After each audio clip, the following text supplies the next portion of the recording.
Բորիսը մի բան հիշեցրեց, նույնիսկ ես չէի հիշում, արդեն մոռացել էի։ Եվ շատ են դեպքեր, երբ մարդիկ մոտ են գալիս այս հանդիպումների ժամանակ, քարոզարշավի ժամանակ, հիշեցնում են, բա հիշում եք, այս տեղը եկանք, մենք էս էինք անում, այն էինք անում։ Իսկապես Հայաստանը պետք է այնպիսի երկիր լինի, որ որևէ փոքրամասնության ներկայացուցիչ իրեն օտար չզգա։ Սա մեր ընդհանուր հայրենիքն է,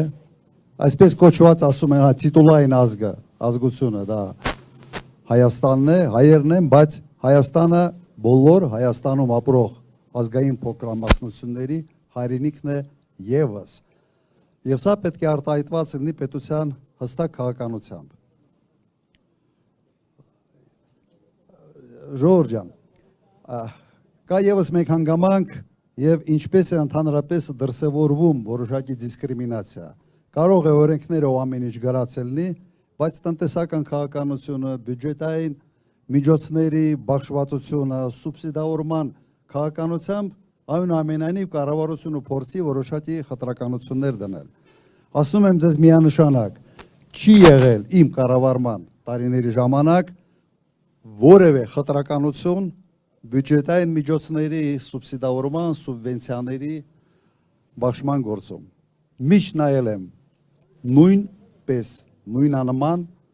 որպես Հայաստանի Հանրապետության նվիրված քաղաքացիներ եւ չեն կարող երբեք մոռանալ ձեր մասնակցությունը նաեւ պատերազմներին։ Ուղղակի չի եղել երբեք, որ լսենք, որ եզդիներից որևէ մեկը բանակում ուրիշ ձև իրեն պահեց կամ պատերազմի ժամանակ։ Իսկապես խիզախություն ունեք, խիզախ եք, համարձակ եք եւ ինքը այն ժամանակ ասին 12,000 բան կար, ձեզերծիր կար, եթե չեմ սխալում կինն էր ասում։ Ուրեմն դրա համար մեծ շնորհակալություն ձեզ, մեծ շնորհակալություն։ Եվ պետությունը պետք է ամեն ինչ, որ դուք իսկապես ընկալեք Հայաստանը որպես ձեզ միակ եւ անբաժանելի եւ ամենից լավ եւ հարազատ հայրենիքը։ Սա մեր պարտականությունը պետք է լինի եւ դա անելու ենք։ Հիմա մի քիչ ավելի sense լոկալ հարցերի վերաբերյալ ինձ ասացին, որ նաեւ բավական խնդիրներ կա անասնապահության հետ կապված։ Դուք պիտի ինձ հուշեք, արդյոք կան հիմա սուբսիդավորման ծրագրեր, թե չկան, այն ժամանակ մենք անում էինք նման կարգի ծրագրեր խրախուսելու համար։ Եվ ևս ինձ ասացին, որ այս համայնքում կա դպրոց մեծ խոշորացված համայնքում կա դպրոցների փակման նաև խնդիր։ Փակման մասին է խոսքը։ Ուրեմն այստեղ հայտարարում եմ, այդ process-ը կաղնացնելու ենք։ Մեր Դաշինքի մոտեցումը հետևյալն է։ Նույնիսկ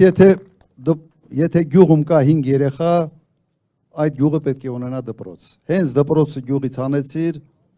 ուրեմն դու ասում ես, որ այս գյուղը մեզ համար կարևոր չի, այս գյուղը ժամանակի մեջ, ասենց մենք դատապարտում ենք այս գյուղը վերանալուն։ Ուրիշ ուղղակի բառ այստեղ դժվար է օգտագործել։ Ուրեմն մոտեցումը սա է լինելու եւ իհարկե հույս ունենք եւ փորձում ենք համոզել եւ դիմում ենք ձեզ եւ խնդրում ենք ձեզ, որ ձեր ձայները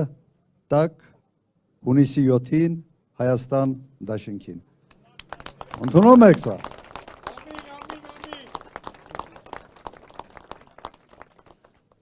Ուրեմն մենք ես չգիտեմ ձեր մոտ ոնց է ընդունված այդ կարգախոսները հնչեցնում ենք։ Լավ, ուրեմն ժողովուրդ ջան,